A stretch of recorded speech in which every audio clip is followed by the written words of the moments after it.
Want to continue our series, What Your Kids Don't Want You to Know. TJ Holmes is back with us, this time with some apps parents may not know about that could present such real danger to our kids. TJ, eye-opening. Yeah, the past couple of days we show what could happen when families don't talk, parents and kids. Today, we're going to kind of take a transition here to some stuff that's downright scary. Some of these apps you're not aware of that can put your child in physical danger. And would you believe there's even an app out there that on its own front page, it tells you, be careful.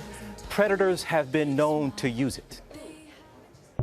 Apps, the staple of teenage years. They keep your kids engaged and social, but parents beware. Some apps have features that authorities say could put your teens at risk.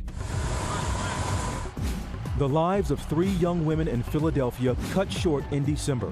Their car slammed into a tractor trailer and burst into flames. Surveillance video shows the girls speeding by moments before the crash. The family of Giascavo Abgarian, a passenger killed in the crash, believes the filter that allows you to clock your speed on Snapchat played a role in her death. One of her friends had told me that she was Snapchatting throughout the night, and in the car they were showing that their speed, how fast they were driving. Snapchat tells ABC News it takes distracted driving seriously, including a do not snap and drive warning message when the geo filter is first accessed.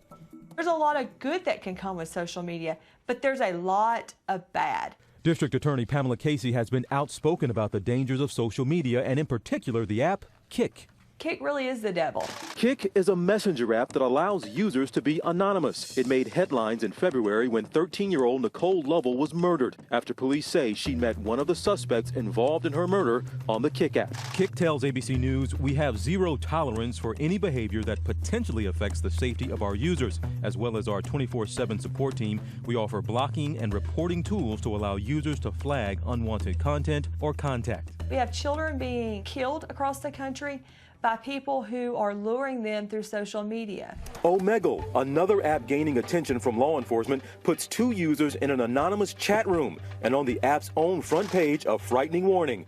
Predators have been known to use Omegle, so be careful. New Mexico police now investigating a case of a stranger who allegedly targeted a 13-year-old girl on the app. The mother says within minutes of her daughter using the app, she received inappropriate messages and threats.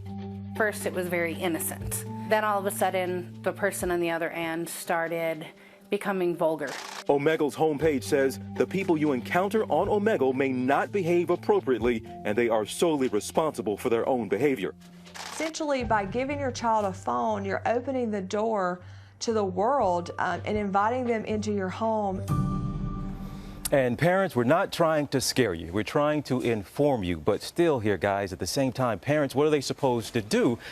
It's impossible. Don't even try, parents, to keep up with your kids. They're going to be ahead of the game, but it's still so important to just have that open line of communication. That's the best you can hope for. Well, you've really started that this week here. Yeah, you have. In this conversation. We want to give you more information now. We're going to talk about this with Callahan Wall. She's a child advocate with the National Center for Missing and Exploited Children. Cal, we welcome you. Thank you for having me. All right, so what do you do if your kid wants to go on one of these apps or download one of them? Yay, nay? How do you stay on top of it? Well, I think the parents really need to be on top of the technology. They need to know how these apps work, and the best way to do that is to download them themselves. Get on there, see how the features work. You know, check out if there's security settings, privacy settings, and determine whether that app is right for your child or not. So how dangerous are you? We heard about Kik, we heard about Omegle.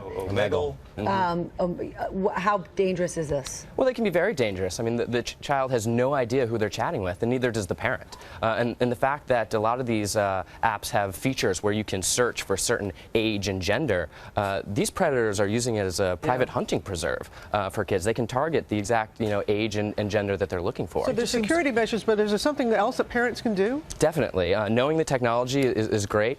Setting ground rules so your children has expectations and making sure there's consequences if they break those rules.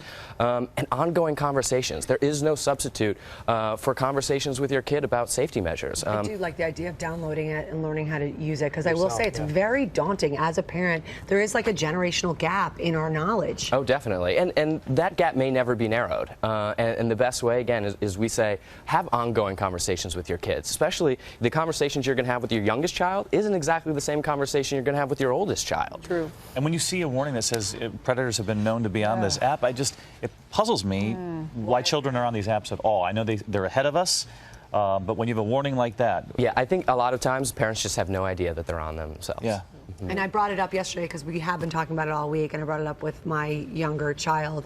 And, you know, a typical response is, yeah, I know, but they don't know. Yeah, and even some parents, they think, well, the device my child uses doesn't have a data plan. It can't make phone calls or texts. But as long as it can receive Wi-Fi, they can still get on these social media apps. So the coffee shop, the friend's house, the library, they can still get on them. I know, but I think the bottom line here is like the parents need to educate themselves. Exactly. They need to know. They do. And it's like Lara was saying, I know my parents, they used to say how much older they were, that they didn't know how to do some things. That's no excuse. You've got to know how to do this. And the platforms themselves are trying to take steps in the right direction. They're creating trust and safety centers where they bring in child safety experts like the National Center for Missing and Exploited Children, and we help them create policy and safety tips and things like that, where they then put that on a website. It's oftentimes their safety center where parents can go and look for resources to help them keep their kids safe. Yeah. And Lara, didn't you say yesterday the rule, hand in your phones when you go to bed? Yep, I did it again last night. They don't like it, but I do think it's a great rule. You've been on it all day. It's time for sleep. Yeah, well, and we bought old school alarm clocks because they were like, oh, we need our phone for the alarm. No, you really don't. Some kids I'm going to introduce you to next week, actually. They're up till midnight. They're on their phones constantly. No. They're older high school kids, but everybody has their different rules. And it was a lot easier when the computer was in the living room, right? It was easier for parents to monitor that sort of stuff. But now it's in their pocket, it's in their bedroom, and it's in their bathroom. Cal, we want to say thank you. Great information. And TJ, for the work that you do. Thank you very much. TJ, keep it up. Keep bringing it. This has been my guy. He's been step by step.